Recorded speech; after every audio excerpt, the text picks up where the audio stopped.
This is OwlUp, where learning happens in minutes, not hours. For a deeper journey, explore all our courses at owlup.co. Now, let's dive in.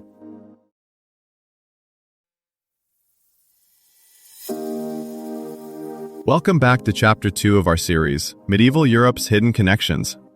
In this episode titled The Influence of the Moors in Spain, we'll explore the incredible cultural and scientific contributions of the Moors and how their legacy shaped the landscape of medieval Europe.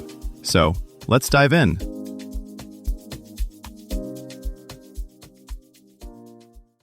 Cordoba once had streetlights centuries before London or Paris, yet most of us barely mention it in European history. In this episode, we drop into a nighttime walk through Moorish Spain, where lit streets, running water, and open libraries quietly rewired the continent. By day, those same Andalusian streets led into workshops, gardens, and study circles that blended cultures the way a skilled cook layers flavors. In cities like Cordoba, Toledo, and Seville, Muslims, Christians, and Jews argued over Aristotle, refined surgical techniques, and redesigned farmland so that dry hillsides produced oranges, rice, and sugarcane.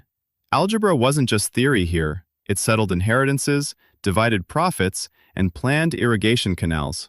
Architects experimented with horseshoe arches, intricate stucco, and geometric tile work that turned walls into textbooks of symmetry. Meanwhile, scholars translated Greek and Arabic works side by side, cross-checking meanings like careful editors. What emerged from this daily collaboration was less a single civilization and more a shared toolkit, one that students and builders from Northern Europe quietly began to borrow, copy, and adapt. Merchants arriving from Christian kingdoms didn't just bring wool and silver, they left with new crops, instruments, and ideas that would quietly reshape their homelands. A visitor to an Andalusian city could hear medical debates in one courtyard, poetry in another, and legal arguments next door, like tabs open on the same intellectual browser. Water wheels creaked along riverbanks, feeding orchards of citrus, pomegranates, and olives that turned export farming into a science. Paper workshops multiplied, making books cheaper and note-taking a habit, so that even modest schools could handle knowledge in bulk. Step into one of those Andalusian book workshops for a moment. Instead of monks copying a single Latin Bible, you'd see teams of scribes handling astronomy tables, medical manuals, poetry, and legal commentaries in Arabic, Hebrew, and Latin. This wasn't just more books, it was a different way of organizing thought. Scholars in cities like Toledo began sorting knowledge into disciplines: medicine separate from law, philosophy distinct from theology, geometry with its own methods and proofs. That habit of compartmentalizing subjects would later feel natural in European universities, but it was sharpened here. Mathematics in Al-Andalus stretched far beyond basic calculation. Astronomers refined trigonometric tables to track prayer times and navigation, improving on Greek models with more precise observations.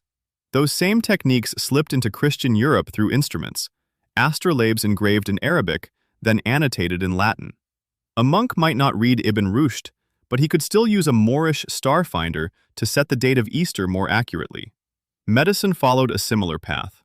Andalusi physicians like Al-Zahrawi compiled illustrated surgical manuals that treated the body as a system of interlocking functions. Sections on cauterization, dental tools, and obstetrics moved north via translations, quietly upgrading the first aid kit of medieval Europe. When Christian chroniclers later praised a skilled surgeon in France or Italy, they often described procedures first standardized in Cordoba. Urban life itself absorbed Moorish habits. Bathhouses became semi-public health stations, where regular washing, steam, and massage were framed as preventive care as much as cleanliness. Markets were zoned, leather workers in one area, spice sellers in another, with inspectors checking weights, prices, and even product quality. City charters in Christian Spain began to mirror these regulations, importing not just objects but rules. And while the Moors are often drawn as a single, faceless block, their courts argued constantly over theology, law, and politics. That friction produced commentaries, rebuttals, and minority opinions that taught students how to disagree in writing. Centuries later, when European scholars staged their own debates in universities, They were entering a conversation whose formats and footnotes had already been tested in Al-Andalus. Walk into a modern Spanish kitchen and you can still trace Andalusi choices: saffron in paella, sugar in desserts, rice in the Levantine-style stews that arrived via Muslim trade routes. That taste for contrast, sweet with savory, citrus with meat, mirrors how Al-Andalus mixed intellectual flavors too. Legal scholars might quote a North African jurist in one line and a local Christian custom in the next, stitching borderlands into the fine print of contracts and court cases. Even rural landscapes became layered experiments. Terraced hills in Valencia and Granada tested which fruit trees shaded which herbs, turning slopes into vertical laboratories. Musical modes traveled the same circuits, oud melodies retuned for European lutes, rhythmic patterns slipping from courtly songs into village dances. If you follow these faint trails, on maps, in recipes, on facades, Spain stops looking like a fortress against Islam and starts to resemble a palimpsest, where each new era only half erases the Moorish ink beneath. Today, developers and historians treat Al-Andalus like a layered codebase they're still refactoring.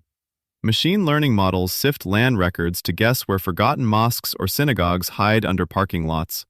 Climate engineers test ancient courtyard pools and wind-catching towers the way software teams A/B test designs, searching for low-energy cooling.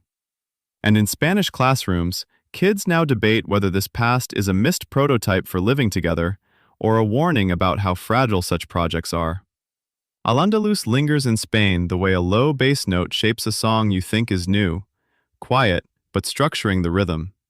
From GPS routes that still trace Moorish roads to water rights echoing old canal rules, its patterns surface whenever Europe looks for smarter ways to share space, risk, or scarcity. The past here isn't over, it's running in the background, like firmware. Here's your challenge this week. Choose one aspect of Moorish influence in Spain, architecture, language, science, or food, and recreate it in your own life in a tangible way. For example, cook a simple Andalusian-inspired dish using ingredients the Moors popularized, like saffron, almonds, or citrus. Or visit a local building, museum, or online 3D tour of the Alhambra or the Great Mosque of Córdoba and sketch or photograph 3 specific Islamic design elements: arches, calligraphy, geometric patterns. Then, teach one other person at least 3 concrete things you discovered about how the Moors shaped Spanish culture, using your dish, photos, or sketches as props. This was OwlUp, your daily step forward. To keep learning with structured courses and more insights, go to owlup.co. Until tomorrow!